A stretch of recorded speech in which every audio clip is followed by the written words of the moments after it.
Before you think I've lost my mind, let me explain what I mean. I'm not talking about being dishonest or secretive in a way that hurts people. I'm talking about understanding the profound difference between sharing your dreams and sharing your results. I'm talking about the wisdom of protecting your mental and emotional energy from the dream stealers, the energy vampires, and the well-meaning but misguided people who will talk you out of your success before you even get started. You see, most people have it backwards. They announce their intentions before they've done the work. They tell everyone about their big plans before they've taken the first serious step.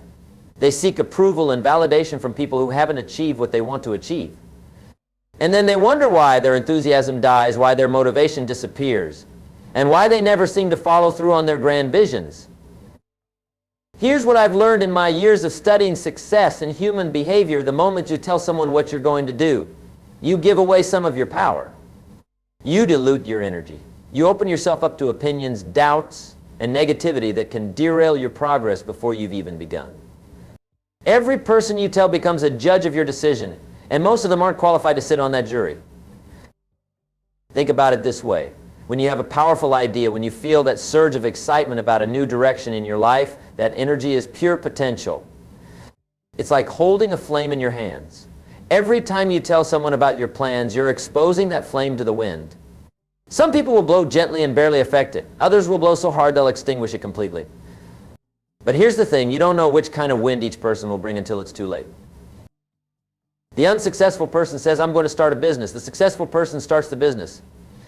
The unsuccessful person says, I'm going to lose weight. The successful person changes their eating habits. The unsuccessful person says, I'm going to write a book. The successful person sits down and writes the first page. Do you see the difference? One is talking about doing, the other is doing. Now, I'm not suggesting you become a hermit or that you can't share your journey with anyone. What I'm suggesting is that you become very selective about who gets access to your dreams and when they get that access. There's a time for sharing and there's a time for silence. Wisdom is knowing the difference. Let me tell you about the psychology of announcement. When you tell people about your goals, your brain gets a little hit of satisfaction. It feels like you've already accomplished something just by talking about it. Psychologists call this social reality. Your brain starts to believe that talking about doing something is almost the same as actually doing it. This is why so many people are great talkers and poor performers. They've satisfied their need for accomplishment through conversation rather than action.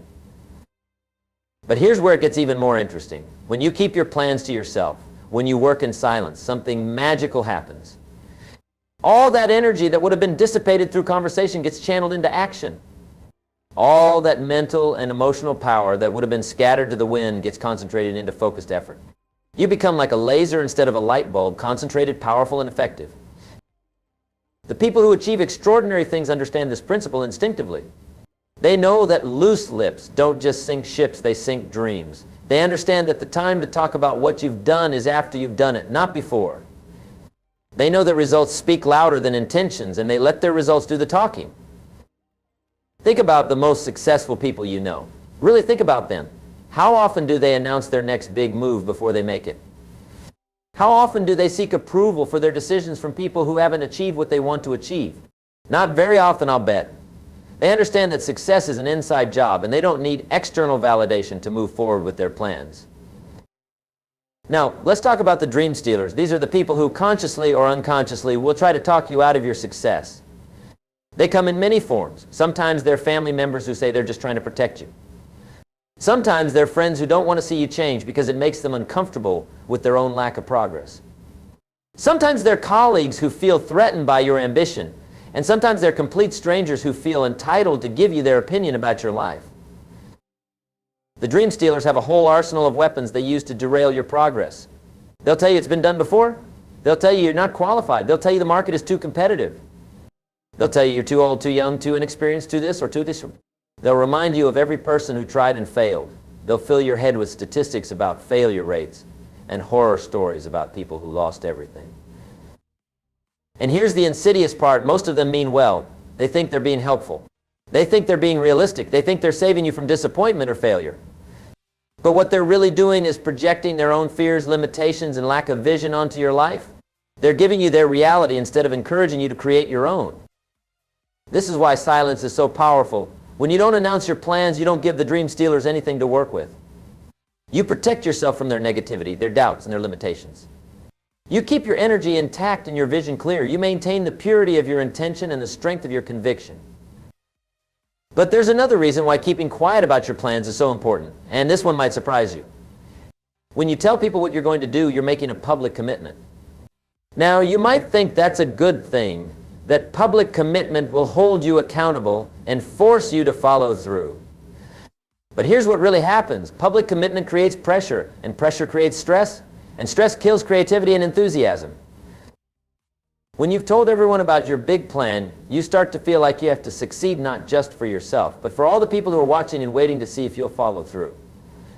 You start to worry about looking foolish if things don't work out. You start to second guess yourself because you know people are judging your progress. You start to make decisions based on what other people will think instead of what's best for your success. This external pressure can be paralyzing. It can cause you to play it safe when you need to take risks. It can cause you to quit when you hit the first obstacle because you're embarrassed to continue struggling in public. It can cause you to rush through important steps because you feel like people are expecting quick results. In short, it can completely derail your success. Contrast this with working in silence. When nobody knows what you're doing, you have complete freedom to experiment, to fail, to adjust your approach, to take your time to figure things out without the pressure of public scrutiny. You can make mistakes without embarrassment. You can change direction without having to explain yourself to anyone. You can work at your own pace and in your own way. This freedom is incredibly valuable, especially in the early stages of any endeavor. The beginning is when you're most vulnerable, when you're learning, when you're making the most mistakes. It's when you need support and encouragement, not judgment and criticism. By keeping your plans to yourself, you protect this vulnerable phase and give yourself the best chance of making it through to success. Now, let's talk about timing. There is a time to share what you're doing, but it's not when most people think it is. Most people want to share their plans at the very beginning when they're excited and full of hope. But the right time to share is when you have something concrete to show for your efforts. When you have results, not just intentions. When you have proof of concept, not just ideas.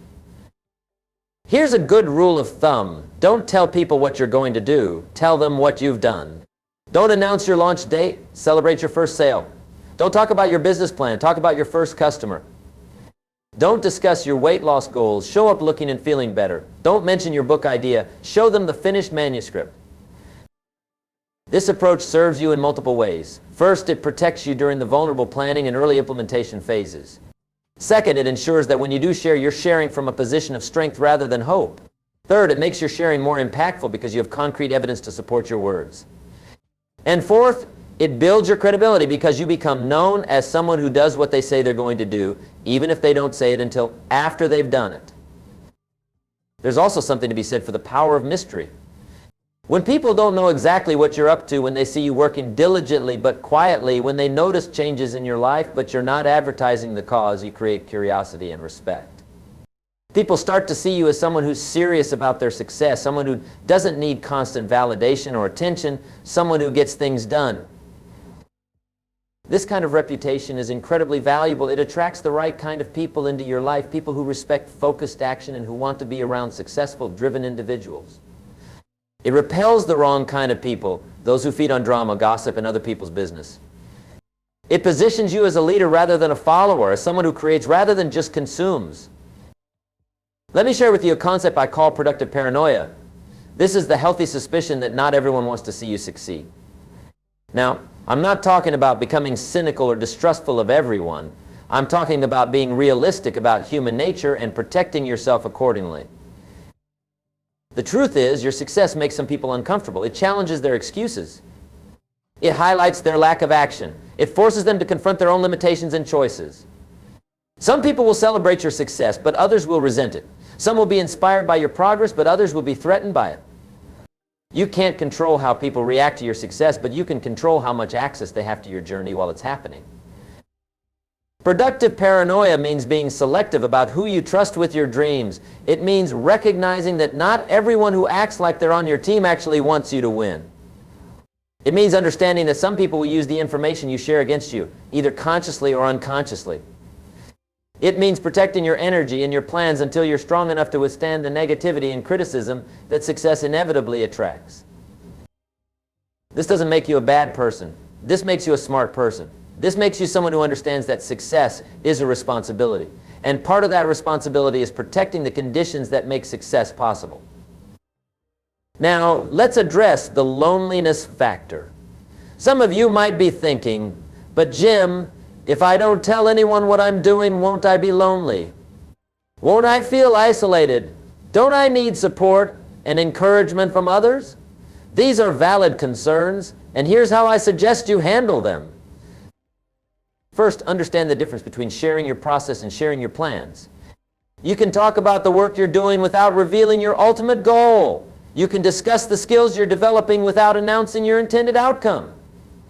You can share your daily disciplines without disclosing your long-term vision. This way you get the connection and support you need without exposing your dreams to unnecessary scrutiny. Second, if you absolutely must share your plans with someone, be very selective about who that someone is. Choose people who have achieved what you want to achieve or who are working towards similar goals. Choose people who are naturally positive and supportive. Choose people who understand the value of discretion and who won't broadcast your business to the world. 1 or 2 carefully chosen confidants are better than a dozen casual acquaintances who know your business. Third, remember that the most important support you need comes from within.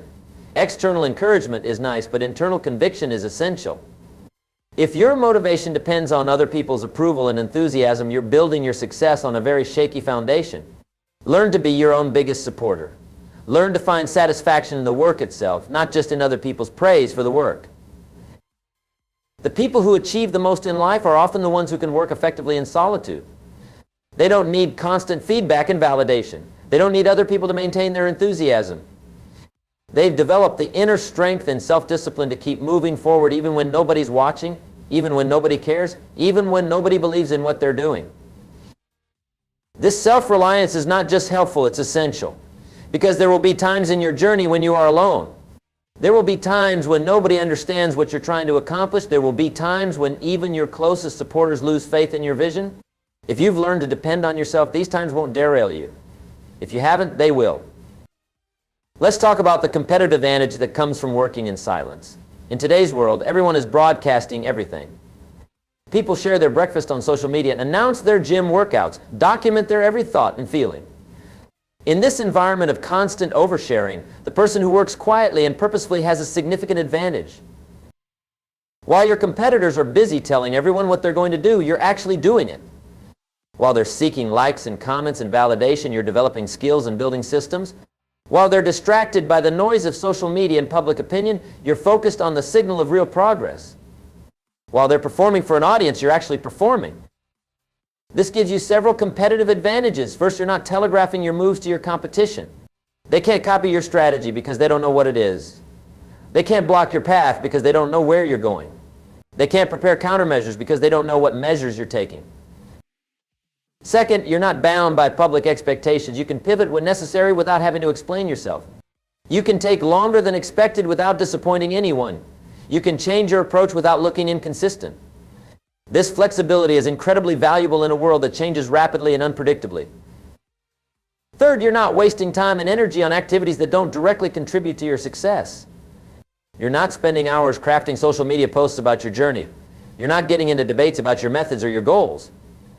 You're not managing other people's expectations or answering their questions about your progress. All of that time and energy goes directly into productive action. This is what I call the stealth mode advantage. You're making progress while flying under the radar. You're building momentum without creating resistance. You're developing strength without revealing your strategy. And then when you're ready, when you've achieved something significant, you can reveal yourself and your accomplishments to maximum effect. Think about how much more impressive it is when someone appears to come out of nowhere with a successful business, a transformed physique, a published book, or a new skill set. People are amazed because they didn't see the work that went into the result. They only see the outcome, not the process. This creates a powerful impression and establishes you as someone who gets things done rather than someone who talks about getting things done. Now let's discuss the relationship between silence and focus. When you're not constantly talking about what you're doing, when you're not fielding questions and opinions and advice from everyone around you, you can maintain much better focus on your actual work. Your mental energy isn't scattered across multiple conversations and concerns. Your attention isn't divided between doing the work and explaining the work. Focus is one of the rarest and most valuable commodities in today's world. Most people can't focus on anything for more than a few minutes at a time. They're constantly distracted by notifications, conversations, and other people's opinions. But the people who achieve extraordinary results are the ones who can maintain sustained focus on their most important activities. When you work in silence, you protect your focus. You create an environment where deep work is possible. You eliminate the mental clutter that comes from managing other people's expectations and reactions. You give yourself the best possible chance to do your best possible work. This focused work, this deep engagement with your most important activities is where the magic happens. This is where you develop mastery. This is where you create value. This is where you build the foundation for lasting success. And you can't do this kind of work if you're constantly interrupted by the need to explain yourself to others. Let me tell you about what I call the announcement trap. This is the mistake that kills more dreams than any other single factor. The announcement trap works like this. You get excited about a new goal or project. You tell everyone about it. You get some positive feedback that makes you feel good. And then you unconsciously start to believe that announcing the goal is the same as achieving it.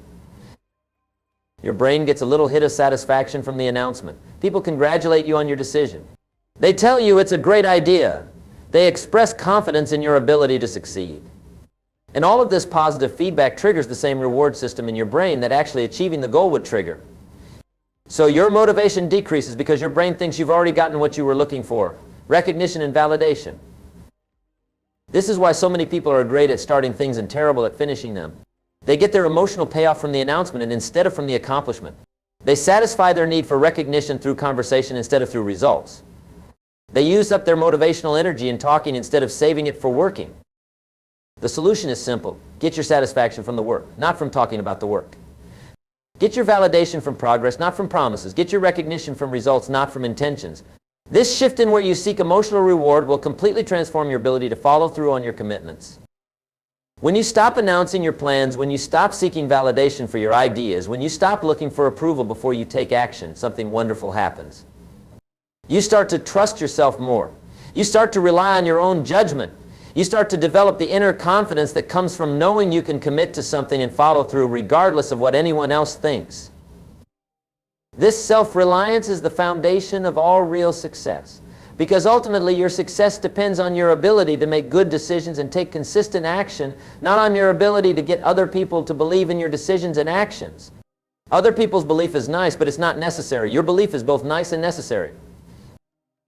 As we near the end of our time together, I want to leave you with some practical guidelines for implementing this principle in your life.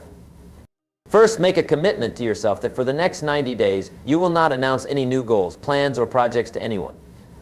If someone asks what you're working on, give them a general answer that doesn't reveal your specific intentions. Say something like, I'm focusing on some personal development, or I'm working on improving my situation. Second, identify the people in your life who are dream stealers and energy vampires and make a conscious decision to limit their access to your plans and your process. You don't have to be rude or dramatic about this. Just become more selective about what you share and with whom you share it. Third, find one or two people who can serve as positive confidants, people who have achieved what you want to achieve or who are on a similar journey. Share your plans with them only if and when you feel it would be genuinely helpful, not just because you need validation or approval.